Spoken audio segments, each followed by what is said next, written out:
perhaps early on Christians were coming here. Were they venerating this place because they believed it was the tomb of Jesus? The final question must be, is the site of the crucifixion below the place of the skull where our research team is standing?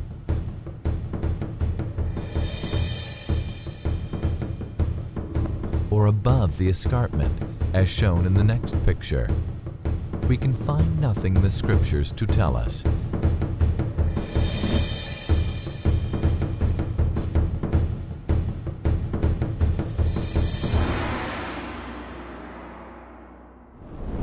But this painting dates back to the 14th century.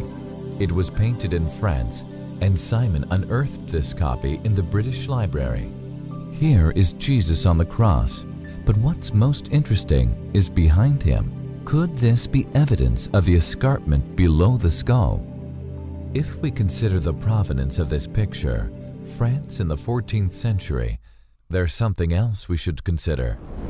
The Knights Templar were very powerful at this time in France, too powerful for the king. He seized their treasure and condemned them to death. But the Knights Templar guarded the holy places in Jerusalem, just the people to know where the crucifixion took place and where Jesus was buried. General Gordon argued that it must be above the place of the skull because it's the highest point of all. As a military commander, he knew the importance of seizing and holding high ground, and the symbolic reasons for crucifying Jesus where the entire city might see.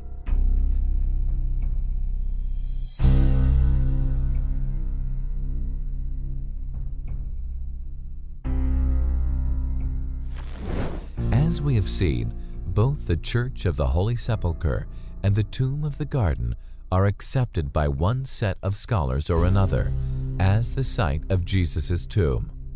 The Holy Sepulchre has centuries of tradition behind it and the first Christian Roman emperor as its patron.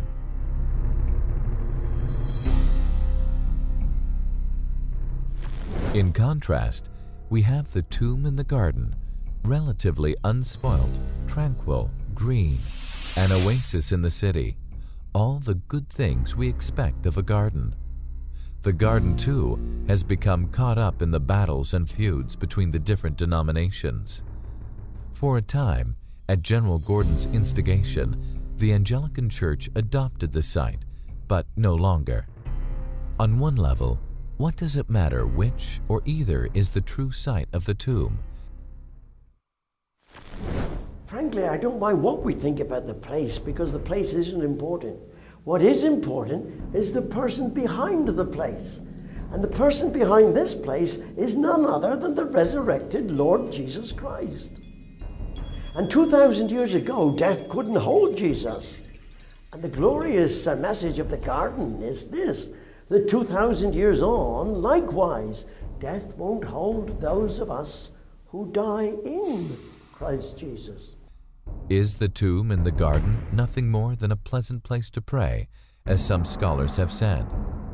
We don't think so, and in this film, the team believe that they have made the case for the tomb in the garden being the site of Jesus' tomb.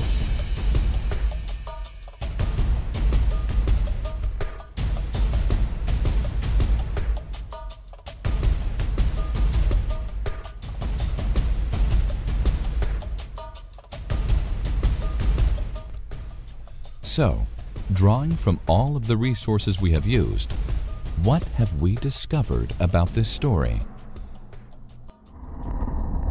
We know from St. Matthew's Gospel that the crucifixion site was at a place called Golgotha, that is to say, a place of the skull, and we have seen this in the rock formation.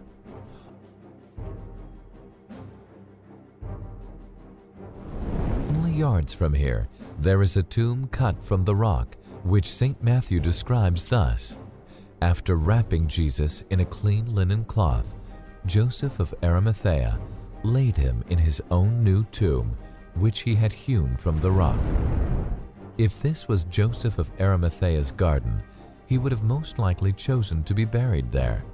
And we know that nearby there is a large cistern for irrigating the garden. Way back from a tree back there, way down through here, it's deep down underneath. It's plastered with ancient Roman plaster, and we can store up in here 250,000 gallons of water.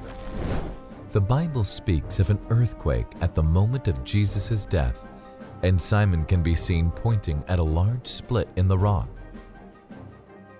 But the Bible also says there was a violent earthquake. And interestingly enough, there is a large earthquake crack here in the rock face. Can you see that? Which could, of course, be evidence of that very earthquake. The tomb is large enough to accommodate not only Peter and John, but also the two angels Mary Magdalene saw in the tomb, in white sitting, one at the head and one at the feet, where the body of Jesus had lain. We know from the graffiti inside the tomb that it was a place of worship only decades after the resurrection.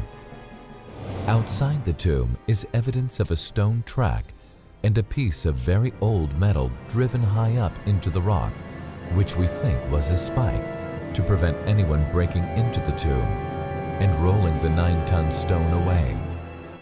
Like all good storytellers, we are keeping the most interesting and exciting piece of evidence until last. On Easter morning, Mary and the disciples found the tomb empty, with the burial sheets still there. We know this because St. Luke tells us that Peter ran into the tomb and found the strips of linen lying by themselves.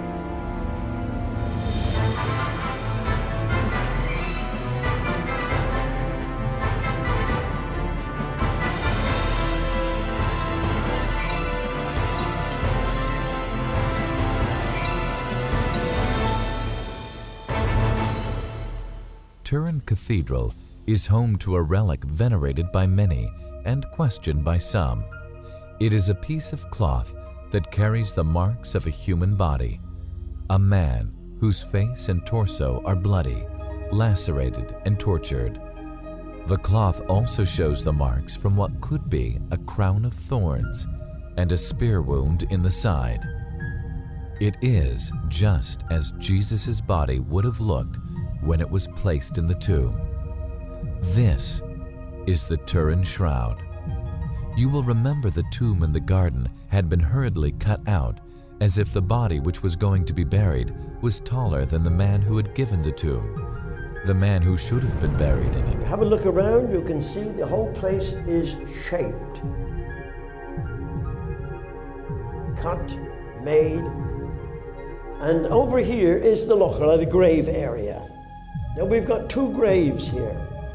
This one, and this has never been finished.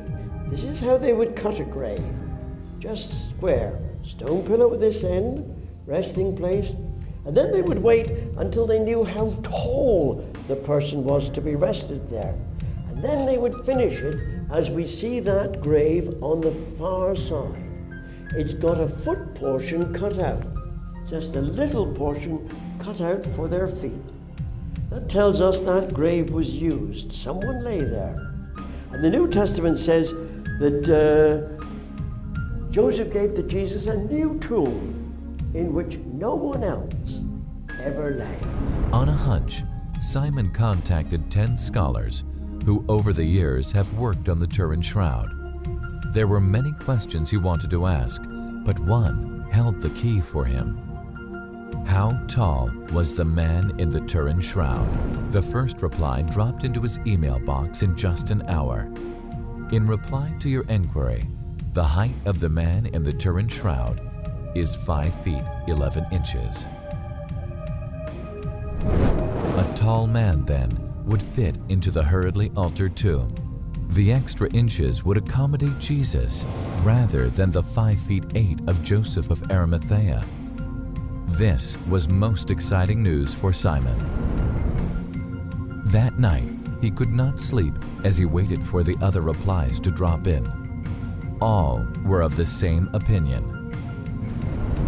One reply was from Barry Schwartz, an American who had been the official photographer of the Shroud of Turin research project. In 1978, this was the first scientific attempt to prove the shroud's authenticity. Barry confirmed the team's findings.